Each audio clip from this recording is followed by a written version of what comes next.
Hey, everybody, and welcome to Psychology Element. In order to have a healthy relationship, either romantic, professionally, or platonically, we need to have boundaries. And unfortunately, setting boundaries doesn't come easily for everyone. If you're more introverted, you might find that being assertive is more of a struggle, but even extroverts can have a hard time setting boundaries too.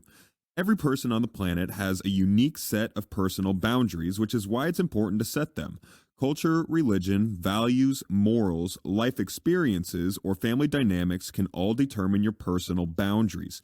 With so many different variables, there's no way to guess everyone's boundaries. Instead of hoping they guess them, it's better to be upfront. If you're interested in learning more, stay tuned because our video today is all about how you can set boundaries with others. Before we teach you our tips, we are going to teach you 3 reasons why setting boundaries is important. Reason 1, they improve your relationship and self-esteem. It might seem like setting boundaries prevents you from becoming closer with your partner, but they actually bring you closer. By setting boundaries, we allow ourselves to feel safe and comfortable around our partners.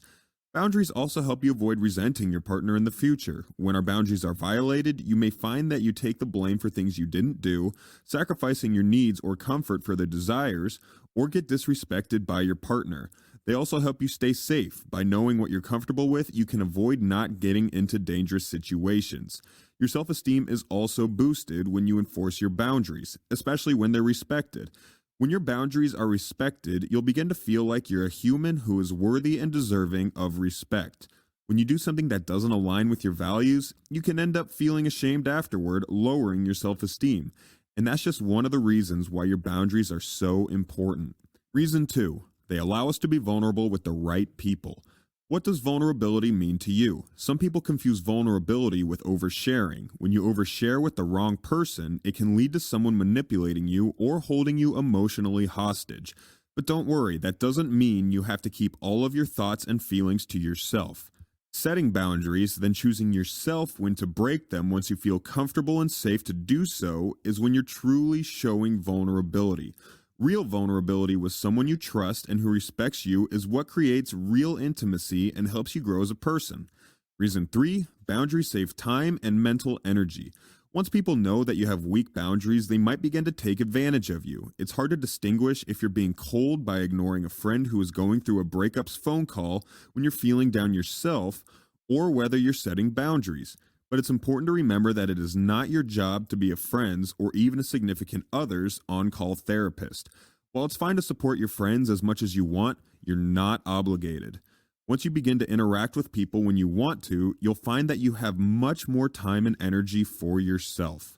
And now we'll teach you 3 tips for setting boundaries with others. And by the way, if you're finding this video valuable so far, then make sure you hit the like button for the YouTube algorithm, and why not subscribe so you can keep learning more? It's free. Number 1, listen to your instincts. Sometimes no one has ever done anything to explicitly cross your boundaries, but something has given you a bad feeling. This could be because they're crossing a boundary you aren't even aware you need yet. If you find your heart rate increases when your roommate walks into your room without knocking, or that you clench your fists when your coworker stands too close, try letting them know. Don't know how? Don't worry, you'll love the next tip then. Number 2, use I statements to clearly communicate your boundaries. I statements are statements that convey the way you feel about something and are an effective way of quickly and clearly setting boundaries. For example, when your coworker is standing too close to you, don't say, "You're standing too close to me." Doing this might offend the other person by making them feel personally attacked. However, by using an I statement such as, "I feel uncomfortable when people stand too close to me," you're simply stating your feelings. Most people will quickly step away and apologize, but if they instead begin playfully poking you or making fun of you for stating that, you know that they're probably not someone to trust being vulnerable with. Number 3, learn signs of people who have a tendency of overstepping boundaries. Thankfully, there are some signs that can help us figure out who we might need to be more firm with when setting boundaries. Not all of these apply to all situations for everyone. It's important to remember that the context always matters, as these behaviors can happen as one-off actions due to another factor. However, if it happens frequently, be sure to keep your guard up.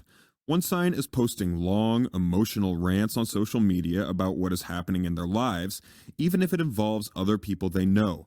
This shows that they don't care if the internet sees what they have to say, meaning they probably don't value personal boundaries too much. The same goes for if you have a coworker who shares all the personal drama and gossip in her life, even when no one asked. A few more signs are taking over the conversation with stories of themselves or getting upset when you aren't available for emotional support. Sure, it might feel good when you help a friend out or let them spend a whole conversation getting their feelings out, but they need to respect you in return. It's okay if you want to spend an evening focusing on self care or want to share your own stories.